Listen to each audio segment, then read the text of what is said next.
جب مطلوب اور مقصود اللہ کی ذات ہو تو پھر موت بھی انسان کو محبوب لگتی ہے۔ قرآن کریم 28واں پارہ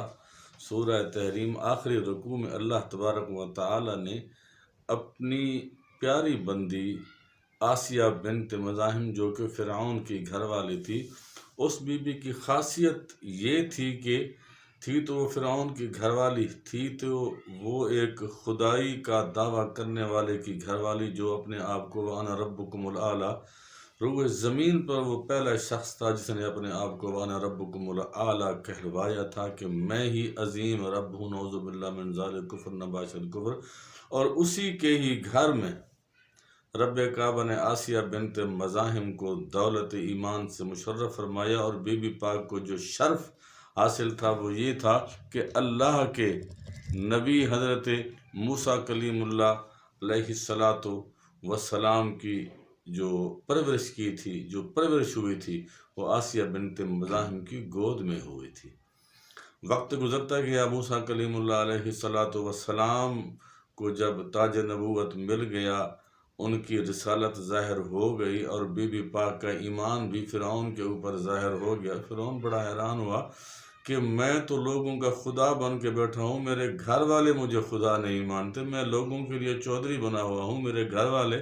مجھے نہیں چودھری مانتے، یہ کہتے ہیں کہ تو لوگوں کے لیے ہوگا، خدا ہوگا، ہمارے لیے تو عام بندہ ہے، محض مجبور ایک انسان ہے۔ رب تو وہ ہے جو دونوں جہانوں کا مالک ہے، جس کو طاقت ہے کہ وہ پیدا بھی کر سکتا ہے، مار بھی سکتا ہے، دکھ کا مالک، سکھ کا مالک، رزق کا مالک، اولاد کا مالک اللہ اور صرف اللہ ہے۔ تو ظالم کا جو بس چلتا تھا اس نے وہی کیا، اس نے حضرت آسیہ بنت مزاحم کو طرح طرح کے مظالم سے آپ کو پریشان کیا، ظلم کیے طرح طرح کے، اور دیوار میں کھڑا کر کے آپ کے ہاتھوں کے اوپر میخیں جب ٹھکوائیں تو جتنا وہ ظلم کرتا تھا آپ مسکراتی تھیں، اور آپ اسے کہتی تھیں کہ تو جتنا تجھ سے ہو سکتا ہے کر، جان دی ہوئی اس کی تھی، حق تو یہ ہے کہ حق ادا نہ ہوا، یہ تو ایک جان ہے، اگر ہزاروں جانیں ہوں تو میں اللہ وحدہ لا شریک کے نام پر ایک ایک کر کے قربان کرتی جاؤں۔ تو پھر قرآن کریم میں ایسے ذکر نہیں آ جاتا ہوتا، قالوا ربنا اللہ ثم استقاموا، استقامت کا پہاڑ تھی بی بی آسیہ بنت مزاحم، جو کہ تھی تو فرعون کی گھر والی، لیکن اللہ نے دولت ایمان سے مشرف کیا ہوا تھا، اس کے دل کی آنکھیں کھول دی تھیں، اللہ تبارک و تعالی نے نور ہدایت عطا ہو گیا تھا، ہدایت کی راہ پر گامزن کر دیا تھا اللہ تبارک و تعالی نے۔ اور پھر جب منزل سامنے نظر آ رہی ہو تو سفر کے دکھ نہیں لگتے ہوتے، جب مطلوب اور مقصود رب کعبہ کی ذات ہو تو پھر موت بھی بندے کو محبوب لگتی ہے، وہ بوجھ نہیں لگتی۔ قرآن فرماتا ہے بی بی کی شان میں، اذ قالت امرأة رب ابن لي عندك بیتا فی الجنة ونجنی من فرعون وعمله ونجنی من فرعون وعمله، کہ مولا کریم جنت میں اپنے ساتھ مجھے گھر تو دے دے۔ اذ قالت رب ابن لی عندک بیتا فی الجنة، اللہ اکبر اللہ اکبر۔ اب دیکھیں کہ ہم جنت کا سوال کرتے ہیں کہ مولا کریم ہمیں جنت الفردوس میں اعلیٰ مقام عطا کر دے، ہم سوال کرتے ہیں، سوال کرنے میں اور لاڈ کرنے میں بڑا فرق ہوتا ہے۔ لاڈ وہی کرتے ہیں جنہوں نے کچھ مانا ہوا ہو تو پھر ان کی بھی مانی جاتی ہے، اور یہ تھا کامل ایمان کا منہ بولتا ثبوت، اور استقامت کی پہاڑ بی بی تھی، جس نے کہہ دیا کہ لا الہ الا اللہ، تو پھر اس سے مکری نہیں کہ بھی جان جائے تو جائے لیکن ایمان نہ جائے، جان جائے تو جائے لیکن رب کعبہ کا نام نہ جائے، وحدانیت کے اوپر آنچ تک نہ آنے دی، اپنی جان کے اوپر اتنے ظلم سہے۔ اور لکھتے ہیں کہ جب وہ فرعون ظلم کرتا تھا، رب کعبہ بی بی پاک کو جو ہے وہ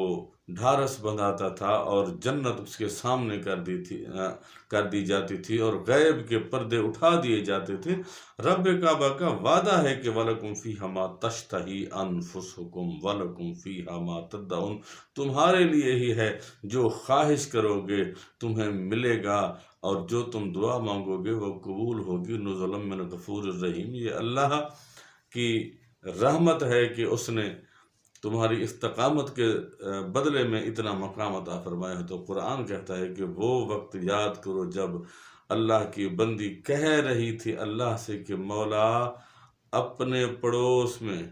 لعندک بیتن، اپنے پاس جنت میں، مولا کریم جہاں پہ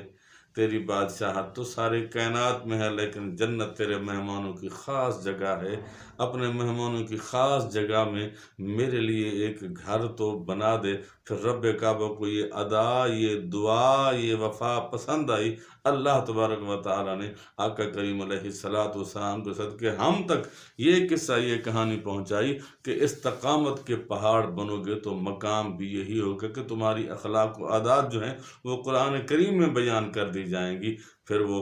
قرآن پاک گواہ ہے، تاریخ گواہ ہے کہ اللہ کے نبی کو پالنے والی آسیہ بنت مزاحم دولت ایمان سے مشرف ہوئی اور جنت میں اعلیٰ مقام پر فائز ہوئی۔ یہ سارے کا سارا جو انعام تھا صرف اور صرف استقامت کے بل بوتے پر تھا۔ ایک اعرابی آقا کریم علیہ السلام کی خدمت اقدس میں حاضر ہوا کہ یا رسول اللہ صلی اللہ علیہ وآلہ وسلم، مجھے نہیں لگتا کہ میں آج کے بعد آپ کی خدمت میں حاضر ہو سکوں گا، مجھے میری زندگی کا بھی پتہ نہیں ہے، میں سفر میں ہوتا ہوں، مجھے ایسا سبق عطا فرمائیں کہ قیامت تک مجھے کسی سبق کی ضرورت نہ رہے۔ تو آپ علیہ السلام نے اسے ارشاد فرمایا کہ قال ربی اللہ ثم استقم، کہہ دے کہ میرا رب اللہ ہے اور اس کے اوپر قائم ہو جا۔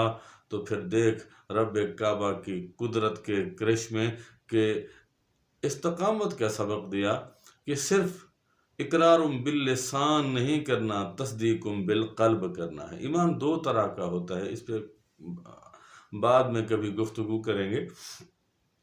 تھوڑی سی بات عرض کر دیتا ہوں کہ وہ جو لوگ تھے وہ تصدیق بالقلب والے تھے۔ ہم نے ایمان کے دو حصے بنا دیے ہیں۔ اقرار باللسان، پہلا حصہ کہ زبان کے ساتھ مان لینا لا الہ الا اللہ محمد الرسول اللہ صلی اللہ تعالیٰ علیہ وآلہ وسلم، کہ ہم اقرار کرتے ہیں کہ اللہ وحدہ لا شریک ہے